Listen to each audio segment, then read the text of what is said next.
प्रथम प्रस्ताव हल टीएमपीके स्पोर्ट्स कार्निवल पाति जाते प्रदर्शन छात्र सन्थार जी धरण समर्थन और सहयोगिता भविष्य प्रयोजन সেই समर्थन और सहयोगिता टीएमपीके सम्पूर्ण धरण आगबढ़ाम एक दुई इमान प्रतियोगिता 30,000 प्रतियोगी गाँवे गाँवे प्रतियोगिता प्राय 4,000 समवेत है 4,000 प्रतियोगियात समवेत হৈ হোৱাটো সৰু কথা নহয়। এতিয়া আমি কি কৰিব পাৰোঁ? আমাৰ টিএমপিকে আৰু সদৌখন ছাত্ৰ সন্থাই ভাতৃ সংগঠন আমি হাতত হাত ধৰি কান্ধত কান্ধ মিলাই আমি আগবাঢ়ি গৈ আছোঁ, আগবাঢ়ি গৈ থাকিম। এই কথা ঠিক যে আমি সদৌখন ছাত্ৰ সন্থাই টিএমপিকৰ লগত হাতত হাত ধৰি কান্ধত কান্ধ মিলাই আমি আগবাঢ়ি যাম, আগবাঢ়ি আছোঁ আৰু আগবাঢ়ি গৈয়ে থাকিম, এইটো কথা স্পষ্ট। কিন্তু অহাবাৰ যিটো প্ৰতিযোগিতা হ'ব এই প্ৰতিযোগিতাত আপোনালোকৰ টপ দুজন হয়, আণ্ডাৰ 14 এজন টপ হয়, আণ্ডাৰ 17 টপ এজন হয়। আপোনালোকে পুৰস্কাৰ দিয়ে আমি এটা ভাতৃ সংগঠন হিচাপে আমি ক'ব খোজোঁ অহাবাৰৰ পৰা যিটো প্ৰতিযোগিতা হ'ব এই টপ দুজন নিয়োজন হ'ব। এই টপ দুজনক আমি দুটা বঁটা দুটা জলপানী দিবলৈ আমি সিদ্ধান্ত লৈছোঁ। এই প্ৰস্তাৱ গ্ৰহণ কৰিবৰ কাৰণে অনুৰোধ কৰিছোঁ। দুটা বঁটা আৰু দুটা জলপানী এই দুটা আমি আগবঢ়াই যাম আৰু পুনৰ কৈছোঁ যে সদৌখন ছাত্ৰ সন্থা টিএমপিকে আমি হাতত হাত ধৰি আমি আছোঁ, হাতত হাত ধৰি আমি আগবাঢ়ি আছোঁ আৰু হাতত হাত ধৰি আমি আগবাঢ়ি যাম। সেই মন লৈ বাৰ্তা আমি আপোনালোকলৈ প্ৰস্তাৱ আমি প্ৰেৰণ কৰিলোঁ। শেষত মিচিং ভাষা শিকিবলৈ চেষ্টা কৰি আছোঁ, পৰা নাই। টিএমপি আমাৰ তিলক দলে ডাঙৰীয়া কওঁ, চানক কওঁ, তিলক উল্লেখটো কৈয়ে আছোঁ আৰু ভূপেন ভগীক মই এৰাই নাই। কেনেকৈ শিকাব? স্পকেন ইংলিছৰ নিচিনা স্পকেন মিচিং শিকাব পাৰে নেকি? আমাক শিকালে ভাল পাওঁ, আমি শিকিবলৈ ৰেডি আছোঁ। এতিয়া আমি শেষত মোৰ এটা বাক্যৰে শেষ কৰিব খুজিছোঁ। এই বাক্যটো হ'ল, যোৱাবাৰো কৈছোঁ এই কথা, আজিও ক'ম, সদায় ক'ম আৰু ইয়াত উপস্থিত থকা প্ৰতিগৰাকী ছাত্ৰ ছাত্ৰী যুৱক যুৱতী সকলোৰে মনত এই বাক্যটো অংকন কৰি ল'বলৈ মই অনুৰোধ জনাইছোঁ।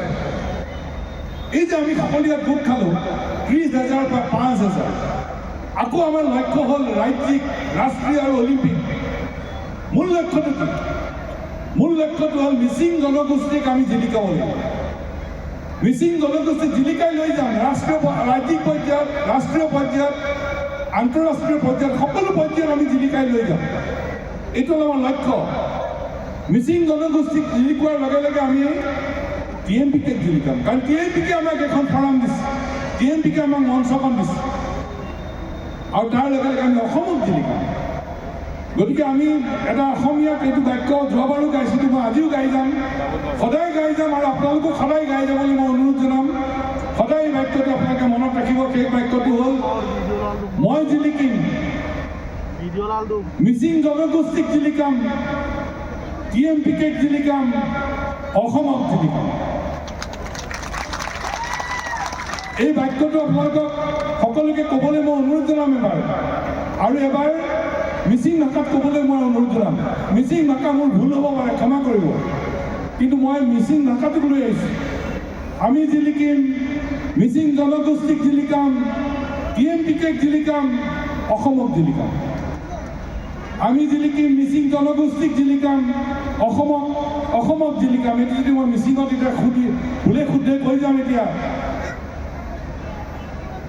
ইয়ংলু উময়ে হৈছেনে হোৱা নাই? হৈছেনে? গলো মলু